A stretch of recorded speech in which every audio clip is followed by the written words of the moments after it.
Hello दोस्तों, स्वागत है आपका मेरे चैनल पर। आज मैं आपको बताऊंगा कि हम डेटाबेस में डेटा को कैसे इंसर्ट कर सकते हैं। तो पिछली वीडियो में हमने देखा था कि कैसे हम डेटाबेस क्रिएट कर सकते हैं और डेटाबेस से कैसे कनेक्शन कर सकते हैं।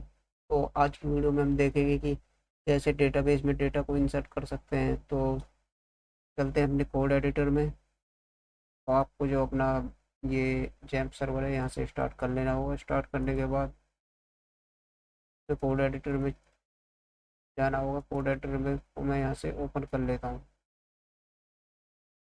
तो पिछले वीडियो वाला ही में जो फाइल है हमारी, यहाँ से ये डेटाबेस कनेक्शन हमने बनाया था,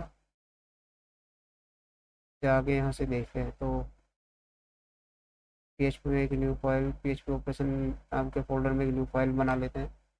मैं इसे कंट्रोल एस से सेव करता हूँ, उसका नाम देता हूँ इंसर्ट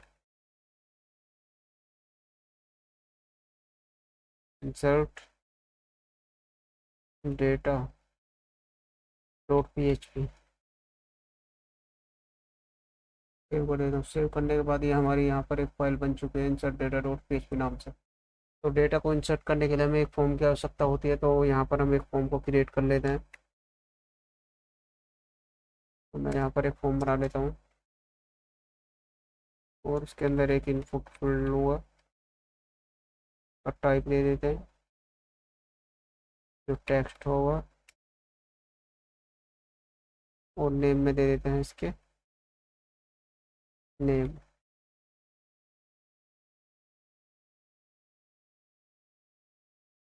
मैं इसे यहाँ से कॉपी करके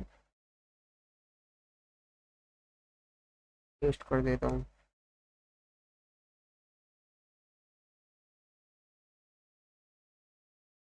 इनपुट टाइप टेक्स्ट और नेम इक्वल टू नेम, और यहाँ पर पहले इस फोल्डर में देते हैं एंटर नेम के बाद यहाँ पर देंगे टाइप टेक्स्ट,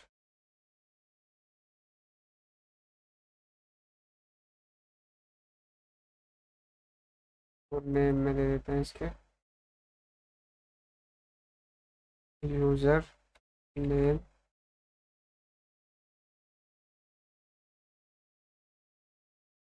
पहले इस फोल्डर में देते हैं एंटर यूज़र नेम के बाद हमारा यहाँ पर आता है ईमेल। मैं यहाँ पर ईमेल दे देता हूँ और यहाँ पर भी ईमेल लिख दूँगा। उसके बाद जो लास्ट का इनपुट फील्ड है मैं यहाँ पर लिख दूँगा सबमिट,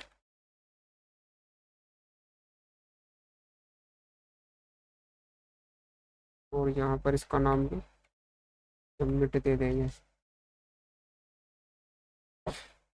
और यहाँ पर भी पहले इस फोल्डर में लिख देता हूँ एंटर ईमेल।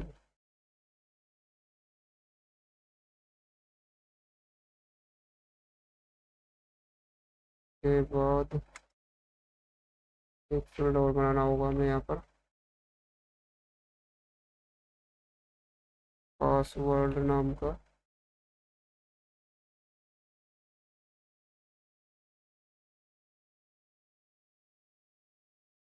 पासवर्ड, और पहले इस फोल्डर में लिख देंगे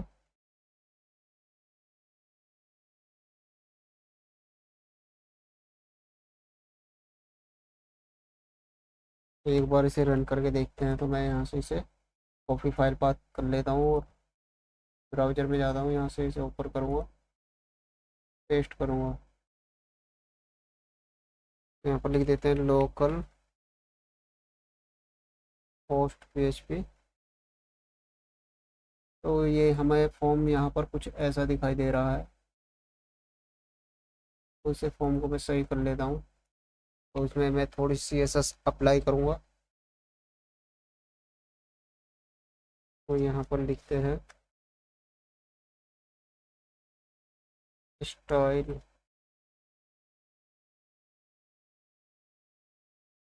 और यहाँ से फॉर्म को करेंगे हम टारगेट। तो सबसे पहले कर देता हूँ डिस्प्ले फ्लेक्स। ये फ्लेक्स डायरेक्शन करेंगे कॉलम, जस्टिफाई कंटेंट सेंटर और एलिगेंट आइटम्स स्टार्ट सेंटर ही कर देते हैं।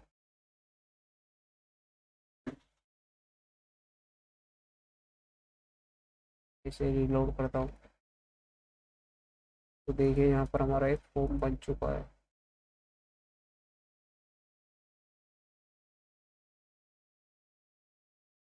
यहाँ से जो इनपुट फील्ड है दे देता हूँ मार्जिन, पहले दे देते हैं इसकी हाइट 10 पिक्सेस, 30 पिक्सेस हो जाएगी। उसे मार्जिन दे देते हैं 10 पिक्सेस। तो अब रन करके देखते हैं कि कैसा दिखाई दे रहा है। देखिए यहाँ पर हमारा जो एक फॉर्म है वो बन चुका है। नेम, एंटर नेम और एंटर पासवर्ड, तो बटन भी क्रिएट हो चुका है। यहाँ पर हमारा फॉर्म था वो बन चुका है। अब मैं इसे फॉर्म को मेथड दे देते हैं कि ये गेट के थ्रू जो हमारा डेटा उसको ट्रांसफ़र करेगा पोस्ट के थ्रू। तो हम यहाँ से जो गेट के थ्रू डेटा को ट्रांसफ़र कराते हैं वो हमारा यूआरएल फॉर्म में जाता है, लेकिन जो हम पोस्ट के थ्रू डेटा को ट्रांसफ़र कराते हैं मेथड, पोस्ट मेथड के थ्रू, तो वो डेटा हमारा हिडन फॉर्म में हमारे डेटाबेस में जाएगा। तो हम जो डेटा है उसे हम पोस्ट के थ्रू ही ट्रांसफ़र कराएंगे डेटाबेस में। तो मैं यहाँ पर इसका मेथड दे देता हूँ पोस्ट, और अब यहाँ से हम PHP को स्टार्ट करेंगे। तो मैं यहाँ पर लिख देता हूँ PHP, और सबसे पहले हमें जो हमने डेटाबेस से कनेक्शन बनाया था उस फाइल की हमें यहाँ पर आवश्यकता होगी, तो इसलिए मैं यहाँ पर जो PHP की फाइल है उसे इंक्लूड करा लूँगा। तो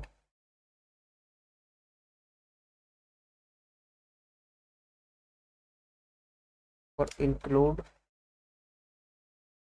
जो हमारी फाइल है वो यहीं इसी PHP ऑपरेशन फोल्डर के अंदर यहीं पर है। तो मैं इसका यहाँ से पाथ सेट कर देता हूँ dbcon.php। तो हमारी यहाँ पर जो PHP की फाइल है वो इंक्लूड हो चुकी है। उसके बाद जो हमने यहाँ पर इनपुट फील्ड बनाए हैं उनमें जो हमारा डेटा है उन इनपुट फील्डों का नाम यहाँ पर हमने नेम, जो इनपुट फील्ड है उसका नेम यहाँ पर नेम दिया है। जो हमारा यूजर नेम का इनपुट फील्ड है उसका नाम हमने यूजर नेम दिया, और जो ईमेल नेम का इनपुट फील्ड है हमने उसका नाम ईमेल दिया, और ऐसे ही पासवर्ड और ऐसे ही सबमिट वाला होगा।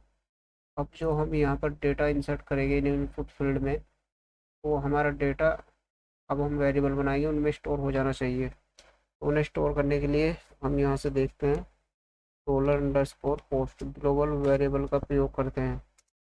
इससे होगा क्या, जो भी डेटा हम जो हमने नेम दिया है इनपुट नेम, ये नेम दिया है, इसके द्वारा जो भी इनपुट फील्ड में डेटा एंटर करेगा तो वो जो इस वेरिएबल के अंदर आ जाएगा। तो ये जो ग्लोबल वेरिएबल है, तो मैं इसे भी एक नेम नाम के वेरिएबल में स्टोर करा लेता हूँ। अब इस इनपुट फील्ड के द्वारा जो भी डेटा इंसर्ट करेगा वो पोस्ट ग्लोबल वेरिएबल के द्वारा $_पोस्ट ग्लोबल वेरिएबल के द्वारा नेम नाम में स्टोर हो जाएगा। तो इसी प्रकार मैं यहाँ से इसे कॉपी करता हूँ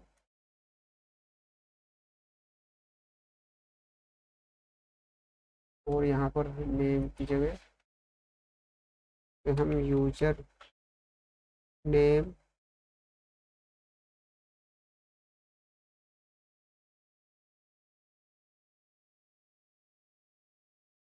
यूजर नेम हो जाएगा। उसके बाद यहाँ पर हम ईमेल को लेंगे, ईमेल हो जाएगा। और उसके बाद हम यहाँ पर लेंगे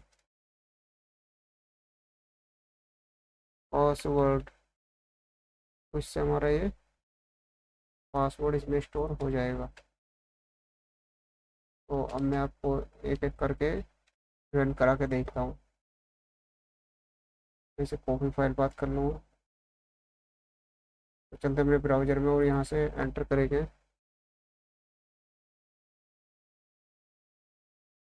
नेम डाला हमने अरुण। जैसे सबमिट करूँगा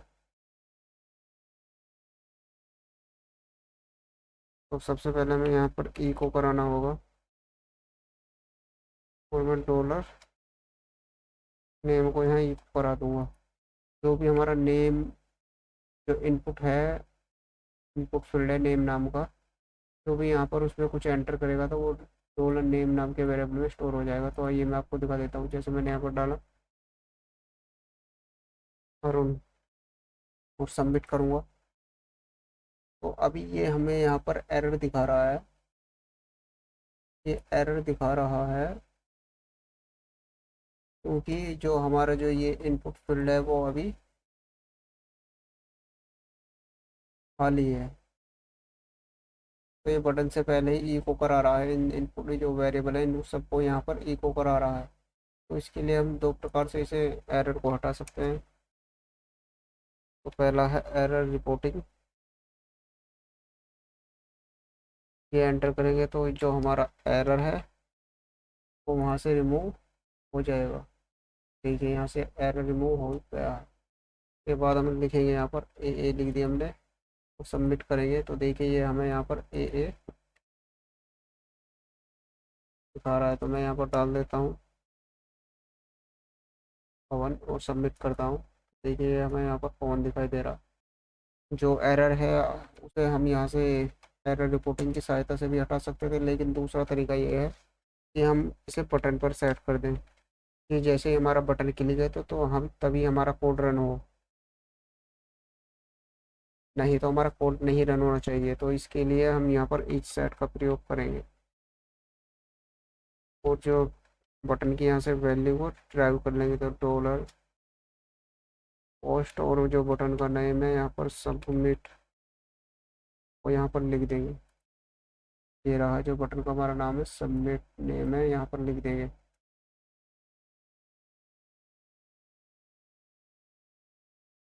और इसे मैं यहाँ से हटा देता हूँ।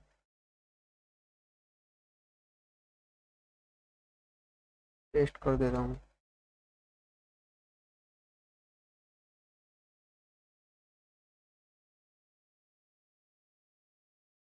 मैं इसे आपको यहाँ पर इको करा के दिखाऊंगा।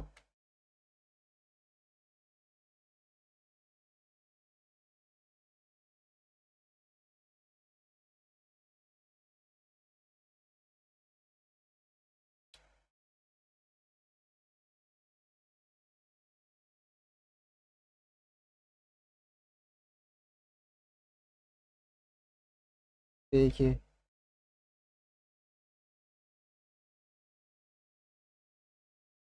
जैसे ही मैं यहाँ पर से रन कर रहा हूँ तो ये हमारा बटन से पहले ही कोड रन हो चुका है, ई को करा रहा है। तो इसमें कोई वैल्यू नहीं है, नल है, तो ये इसलिए अनडिफाइंड एरे की दिखा रहा है, अनडिफाइंड एरे की। तो इसके लिए मैं यहाँ पर जो बटन हमने बटन सेट करा था, बटन की वैल्यू सेट करी थी कि जैसे बटन पर क्लिक हो तो तभी हमारा कोड रन हो। तो यहाँ पर मैं इसे सेट कर देता हूँ और अब आपको कोड रन करके दिखाता हूँ।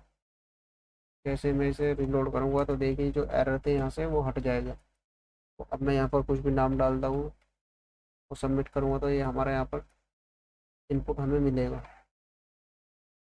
तो इस प्रकार से हमारा ये जो इंसर्ट वाला कोड है वो काम करता है। जो हमने ग्लोबल वेरिएबल लिया था डॉलर स्कोर पोस्ट, उसकी सहायता से डेटा को इंसर्ट करेंगे अब हम डेटाबेस में। तो उसके लिए यहाँ पर हमें एक जो PHP का फंक्शन होता है वो लिखना होगा, MySQLi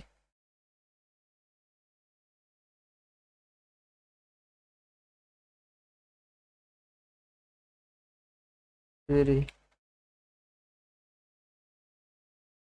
यहाँ पर लिखेंगे।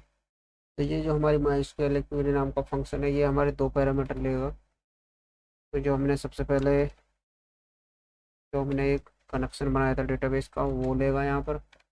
ये db कॉन डॉट php नाम से जो हमने एक वेरिएबल बनाया था डेटाबेस का कनेक्शन को एक वेरिएबल के अंदर स्टोर करा था डॉलर फोन नाम के, तो वो यहाँ पर हमें इंसर्ट कराना होगा। तो मैं यहाँ पर इसे लिख देता हूँ। उसके बाद जो हमारी क्वेरी है माइस्क्ल की डेटा इंसर्ट करने की, वो हमें यहाँ पर इंसर्ट करनी होगी। मैं यहाँ पर लिख देता हूँ इंसर्ट इनटू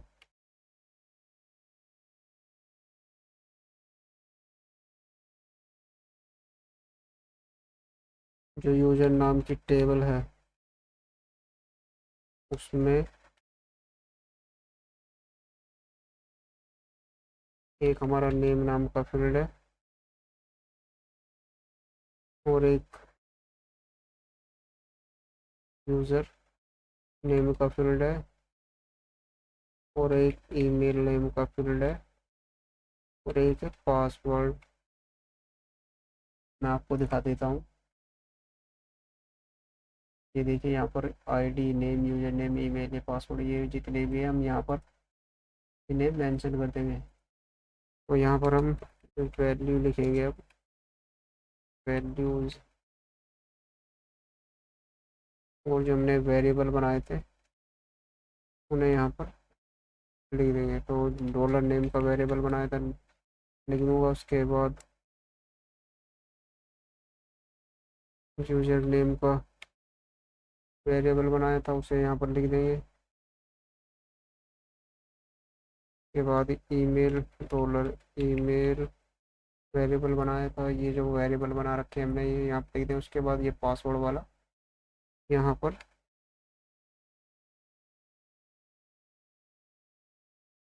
लिख देंगे।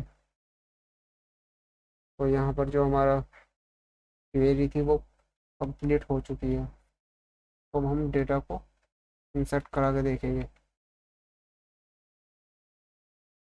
चलते हैं यहाँ पर। तो मैं यहाँ पर कोड डाल देती हूँ। फॉर्म को ओपन करने के बाद इसे रीलोड करूँगा और यहाँ पर नाम लिखूँगा, कुछ भी नेम डाल दिया, AMIT Amit, user name with 123 और ईमेल डाल देता हूँ 123@AK। पासवर्ड डालते हैं 123 और सबमिट करूँगा। तो हमारा डेटा जो है डेटाबेस में एंटर हो चुका है, इंसर्ट हो चुका है। लेकिन हमें यहाँ पर कोई भी मैसेज नहीं दिखाई दिया, तो उसे भी हम यहाँ पर मैसेज को दिखाएंगे कि हमें पता चले कि जिससे हमारा डेटा इंसर्ट हुआ है या नहीं हुआ है। तो यहाँ पर एक मैसेज हमें दिखाई देना चाहिए, तो उसे भी देखेंगे। तो उससे पहले मैं आपको दिखा देता हूँ कि अपने डेटाबेस को ओपन करेंगे और यहाँ पर देखेंगे कि अभी तक कोई डेटा नहीं है। लेकिन जैसे मैं पेज को रीलोड करूँगा तो जो हमने डेटा ऐड करा था वो यहाँ पर आ चुका है। आईडी ऑटो इंक्रीमेंट हो गई, नेम जो हमने डाला था हमने, यूजर नेम ये था, ईमेल ये था, पासवर्ड ये था, वो सारा डेटा यहाँ पर आ चुका है। मैं दोबारा से दिखा देता हूँ आपको। अरुण और इसका पासवर्ड यूजर नेम डाल देते हैं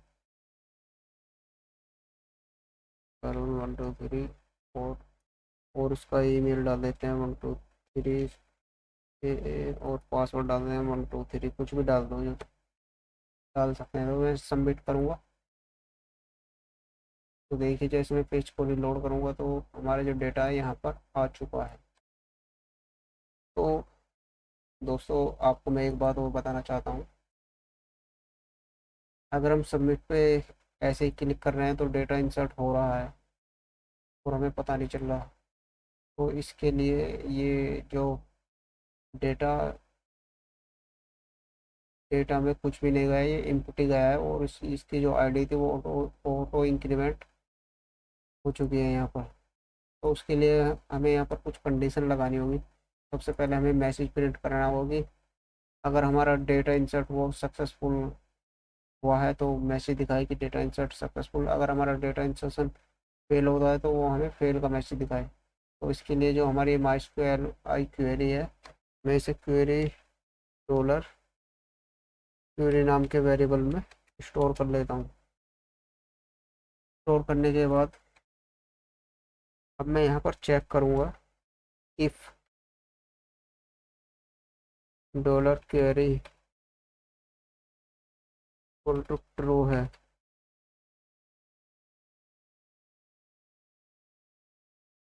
ट्रू है तो ई को करा दे डेटा इंसर्ट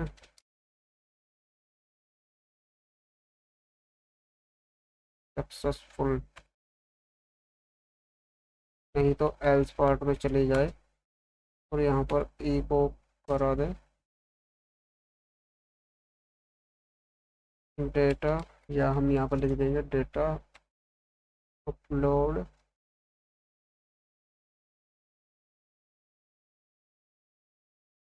फेल,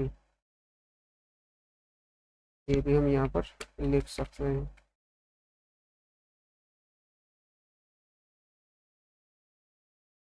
तो अब हम चेक करेंगे,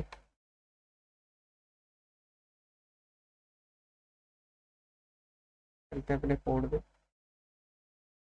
तो मैं इसे रीलोड करते हैं। के बाद यहाँ पर हम नाम डालेंगे अंकुर, यूजर नेम में मैं कुछ भी डाल देता हूँ और पासवर्ड में कुछ भी और नंबर में कुछ भी और सबमिट करूँगा। हमारा डेटा सबमिट हो चुका है, लेकिन हमें मैसेज आया है, तो एक बार और इसे रीलोड करके देखते हैं। कोड पे चलते हैं।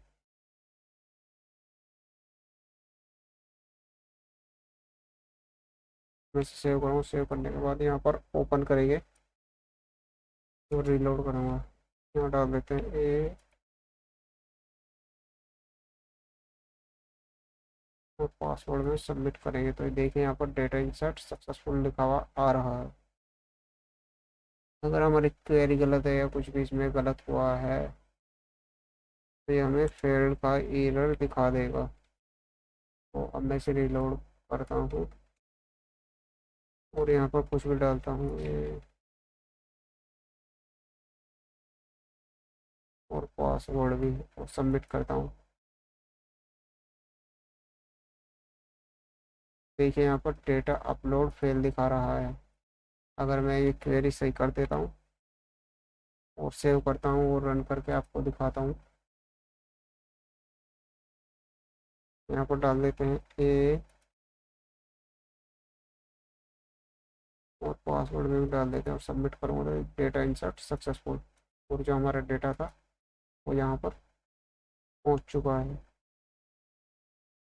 तो इस प्रकार से हम डेटा को इंसर्ट करा सकते हैं, लेकिन इसमें एक एरर और है अभी, जो मैं आपको यहाँ पर दिखा देता हूँ। जैसे ही हमारे इनपुट फील्ड खाली है और जैसे सबमिट करूँगा तो ये देखिए हमें यहाँ पर डेटा इंसर्ट सक्सेसफुल दिखा रहा है, लेकिन हमने अभी कुछ भी इंसर्ट नहीं किया हुआ है यहाँ पर, देखिए। तो अब हम यहाँ पर इसे सेट कर देंगे कि अगर ये डेटा ये इनपुट फील्ड खाली है तो ये हमें क्वेरी रन ही ना हो और डेटा को डेटाबेस में इंसर्ट ना कराए। तो देख के लिए हमें कोड लिखना होगा यहाँ पर, तो मैं यहाँ पर लिख देता हूँ कोड। एक कंडीशन लगाएंगे इस इफ, तो यहाँ पर हम चेक कर लेंगे कि जो हमारे फील्ड है जैसे डॉलर नेम का फील्ड है, अगर ये खाली है तो हमारा कोड रन नहीं होना चाहिए और यहाँ पर मैसेज प्रिंट हो कि फिल ऑल फील्ड्स। अगर हमारा जो इनपुट फील्ड है वो उनमें डेटा है तो ये हमारी क्वेरी चलनी चाहिए। तो मैं अभी यहाँ पर आपको दिखा देता हूँ। तो यहाँ से मैं इसे कॉपी कर लेता हूँ।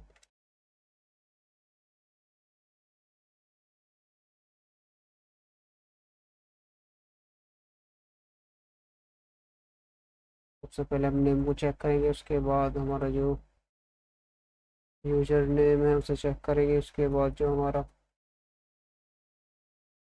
ईमेल वाला फील्ड है उसे चेक करेंगे, उसके बाद यहाँ से पासवर्ड वाले फील्ड को भी चेक करेंगे। तो इफ़ यदि हमारा जो ये सारे इनपुट फील्ड जो खाली हैं तो ठीक को करा देगा फिल ये प्लीज फिल ऑल फील्ड्स। नहीं तो ये एल्स पार्ट में चला जाएगा और हमारा जो कोड है उसे रन कर देगा। तो मैं ये जो सारा कोड है हमारा ये मैंने बनाई थी और ये यहाँ से इसे कट कर लेता हूँ और एज पार्ट में लाकर पेस्ट कर देता हूँ। तो अब हम यहाँ पर देखेंगे इसे कोड को जो हमने लिखा था। मैं यहाँ ब्राउज़र में जाकर इसे पेज को रिलोड कर लेता हूँ और जैसे मैं सबमिट पे करूँगा तो ये हमें एक मैसेज प्रिंट कराएगा कि फिल ऑल फील्ड्स। तो देख लेते हैं। देखिए ये हमें यहाँ पर मैसेज शो करा रहा है प्लीज़ फिल ऑल फील्ड्स। तो यहाँ पर लिख देता हूँ मैं ये और सबमिट करता हूँ। तो ये जब भी हमें फिल ऑल फील्ड्स और जैसे डेटा को सारे फील्ड को इन डेटा फिल करता हूँ तो देखिए क्या दिखाता है। तो मैं यहाँ पर डाल देता हूँ पवन यूजर नेम 1 2 3 पवन और ईमेल डाल देता हूँ 1 2 3 पासवर्ड डाल देता हूँ 1 2 3 और सबमिट करूँगा तो देखिए यहाँ पर ये दिखा रहा है डेटा इंसर्ट सक्सेसफुल। तो इस प्रकार से जो ये कंडीशन है हम यहाँ पर अप्लाई कर सकते हैं कि अगर कोई भी बंदा इस पर सबमिट पर अगर क्लिक करेगा तो जो इनपुट हमारा जो डेटा था वो डेटाबेस में इंसर्ट ना हो। तो इसके लिए हम इन कंडीशन को यहाँ पर सेट कर देंगे। दोस्तों अगर आपको वीडियो अच्छी लगी है तो वीडियो को लाइक करें, चैनल को सब्सक्राइब करें। Thanks for watching.